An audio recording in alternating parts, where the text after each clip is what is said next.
Bulletin کا آغاز کریں گے اور آغاز میں آپ کو بتائیں اس مشکل وقت میں افغانستان کی مدد نہ کی گئی تو بڑا بحران پیدا ہونے کا خدشہ ہے۔ اسلام آباد میں OIC کانفرنس سے خطاب میں وزیر اعظم عمران خان نے افغان مسئلے پر عالمی برادری کی خاموشی کو افسوسناک قرار دیا۔ کہا افغانستان کی مدد کرنا OIC ممالک کی ذمہ داری ہے۔ وزیر اعظم نے کہا اس وقت دنیا کے کسی اور ملک کو افغانستان جیسے حالات کا سامنا نہیں، وہاں کے عوام غربت کی لکیر سے بھی نیچے کی زندگی گزار رہے ہیں۔ عالمی برادری نے افغانستان کے لیے امداد پر شرائط عائد کر رکھی ہیں۔ No country has suffered as much as Afghanistan. Afghanistan کی مدد کرنا OIC کی مذہبی ذمہ داری ہے۔ اس سلسلے میں فوری اقدامات کرنا ہوں گے۔ OIC وزرائے خارجہ کانفرنس سے خطاب میں وزیر اعظم عمران خان نے کہا دنیا نے افغانستان کی مدد کے لیے 3 شرائط عائد کر دی۔ افغان مسئلے پر دنیا کی خاموشی قابل افسوس ہے۔ This is a question of the people of Afghanistan. 40 million human beings. And that's why it is very important that action is taken immediately. وزیر اعظم نے کہا دنیا میں کسی ملک نے افغانستان سے زیادہ مسائل کا سامنا نہیں کیا۔ اگست میں حالات بدلے تو افغانستان کے اثاثے منجمد کر دیے گئے۔ وہاں کے عوام غربت کی لکیر سے نیچے زندگی گزارنے پر مجبور ہیں۔ No country has suffered as much as Afghanistan. 40 years of conflict, recently prolonged drought, 75% of the people living off the land. Conference سے خطاب میں وزیر اعظم عمران خان نے کہا افغانستان کے حالات سے پاکستان سب سے زیادہ متاثر ہوا۔ اب مہاجرین کا مزید بوجھ اٹھانے کے متحمل نہیں ہو سکتے۔ 4 دہائیوں کے بعد پاکستان اقوام عالم کا میزبان بنا ہے۔ افغانستان کے مسئلے پر مسلم امہ ایک پیج پر آ چکی ہے۔ وزیر خارجہ شاہ محمود قریشی کی زیر صدارت OIC وزرائے خارجہ کا غیر معمولی اجلاس اسلام آباد میں ہو رہا ہے۔ وزیر خارجہ نے اجلاس میں افغانستان کی بحالی کے لیے 6 نکاتی حکمت عملی بھی پیش کی۔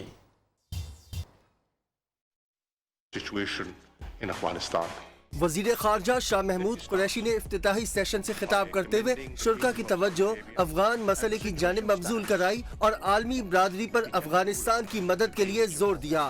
Complete economic meltdown in Afghanistan. OIC secretary general Ibrahim Hussain Taha نے کہا پاکستان نے خطے میں امن کے لیے کلیدی کردار ادا کیا۔ افغانستان کی بدلتی صورتحال پر نظر رکھے ہوئے ہیں۔ امن کا قیام بہت ضروری ہے۔ سعودی وزیر خارجہ فیصل بن فرحان کا کہنا ہے سعودی عرب نے افغانستان کے لیے 1 ارب ریال مختص کیے۔ عالمی امن کے لیے دنیا کو افغانستان میں کردار ادا کرنا ہوگا۔ ترک وزیر خارجہ چاوش اولو نے کہا افغانستان میں انسانی بحران مسلم ممالک کے لیے چیلنج ہے۔ پاکستان کے مثبت اقدامات کو سراہتے ہیں۔ Working with Taliban is necessary to اسلامی ترقیاتی بینک کے چیئرمین کا کہنا ہے افغانستان کے لیے اب تک کے اقدامات ناکافی ہیں۔ پہلی ترجیح افغان عوام کے لیے خوراک اور تعلیم کے لیے مدد فراہم کرنا ہے۔ The immediate priority should be to urgently provide the core. اقوام متحدہ کے نمائندے نے اجلاس سے خطاب میں کہا افغانستان میں بینکنگ کا نظام بحال کرنا بہت ضروری ہے۔ بروقت اقدامات نہ کیے گئے تو پوری دنیا متاثر ہوگی۔ Afghanistan's GDP could be lost altogether. اجلاس سے اردن اور نائجر کے وزیر خارجہ نے بھی خطاب کیا۔ La cooperación islamique. اسلامی تعاون تنظیم کے وزرائے خارجہ اجلاس کے موقع پر آفیشل گروپ فوٹو بھی بنایا گیا۔ وزیر اعظم عمران خان نے مسلم ممالک کے وزرائے خارجہ کے ساتھ گروپ فوٹو بنوایا۔ ہال میں داخل ہوئے تو وزیر اعظم عمران خان نے وزرائے خارجہ کو سینے پر ہاتھ رکھتے ہوئے سلام بھی کیا اور پھر پہلے قطار میں اپنی جگہ پر جا کھڑے ہوئے۔ پاکستان میں اسلامی ممالک کا غیر معمولی اجلاس 4 دہائیوں کے بعد ہوا ہے۔ خیبر پختونخوا میں بلدیاتی انتخابات کے لیے پولنگ کا عمل جاری ہے۔ ضم شدہ قبائلی اضلاع میں بھی پہلی بار بلدیاتی انتخابات ہو رہے ہیں۔ سیاسی کارکن پرجوش ہیں۔ پولنگ سٹیشنز پر ووٹر کا رش دیکھا جا رہا ہے۔ الیکشن کمیشن نے خیبر پختونخوا بلدیاتی انتخابات کے ٹرن آؤٹ کو تسلی بخش قرار دیا ہے۔